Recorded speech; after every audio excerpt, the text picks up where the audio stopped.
Salut à tous, ravi de vous retrouver sur canalturf.com. Nous allons évoquer ce programme du mercredi 29 juin, réunion 1 sur l'hippodrome de Maisons-Laffitte avec un prix matière écarté quinté plus réservé à des 4 ans, le prix de la forêt de Saint-Germain.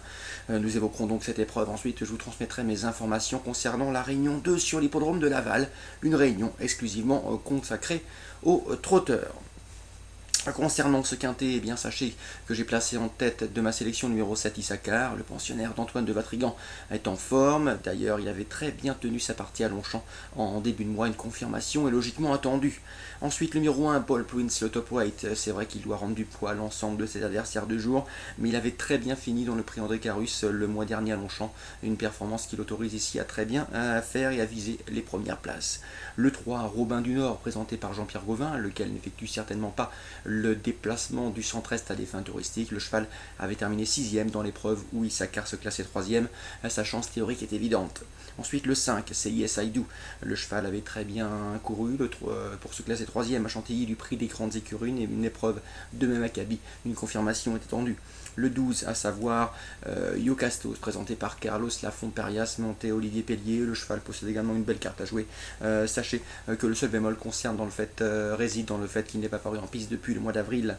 Ensuite, j'ai retenu pour ce quintet numéro 8, Eragon's Dream, présenté par Pascal Barry, monté Christophe Lemaire.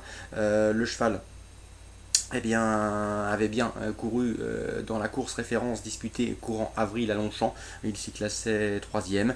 Le numéro 10, c'est King's Air, qui est le pensionnaire de Rupert Pritchard Gordon, qui lui se classait 2ème de cette course référence disputée courant avril à Longchamp.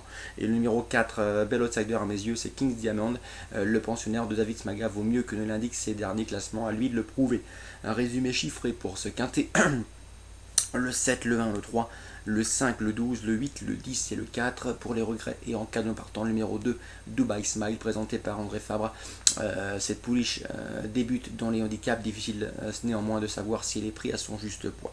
Concernant Laval, eh bien, sachez que dans la 5ème, Yarmonis Canen est confiant avec le 513 Opéra Blue. Opéra Blue, c'est 4 courses à Laval, 3 victoires et une place de 4ème, donc l'aptitude au parcours, pas de problème. Le cheval est revenu en forme, Yarmonis Canen est confiant. Je lui opposerai le 504, à savoir Kébir de Léo. Il vient de marcher une 13-4 sur ce parcours, c'est largement suffisant pour jouer le podium. Et en plus, il dépend de l'entraînement de Jules Lepentier, une écurie en pleine forme actuellement. Dans la 6ème, sachez que j'ai pu m'entretenir avec Stéphane Rouxel. Il vise une place avec le 606, Pamelio. Pamelio qui devrait également bien courir, mais a priori barré pour la victoire, car il doit affronter des chevaux de la trempe du 613, Calin de Lomont. Délicat au départ, mais en classe pure, il a largement la pointure d'un lot comme celui-ci. Le 604 régional et le 618 Rêve Donnet, les deux 6 ans au départ de cette épreuve, ont également une première chance théorique. En résumé, surtout tourner autour de 4 chevaux en jumelé, le 13, le 4, le 18 et pourquoi pas le 6 pour venir pimenter les rapports. On termine par la 8ème, j'aime beaucoup le 816 Patricia de Cerisy. Elle aura à cœur de confirmer son succès obtenu avec facilité à Elbeuf en début de mois. C'est une jument qui a prouvé à maintes reprises qu'elle était compétitive dans les épreuves de cet acabit. C'est réservé aux drivers amateurs, je la pense capable de rendre victorieusement à la distance. Le 807 Carbarodom, cheval régulier en forme, a une bonne chance. Le 804 Roque Saint-Latoin, il n'a jamais terminé plus loin que 4ème en 4 sorties à Laval, une aptitude au tracé qui lui vaudra également de logique supporter. 816, 804, 807 en réunion 2 à Laval, course ciblée également à Laval, la 6ème et la 5ème avec le 513 et le 504. Très bon jeu à tous, excusez-moi pour la voix et rendez-vous demain pour une nouvelle émission.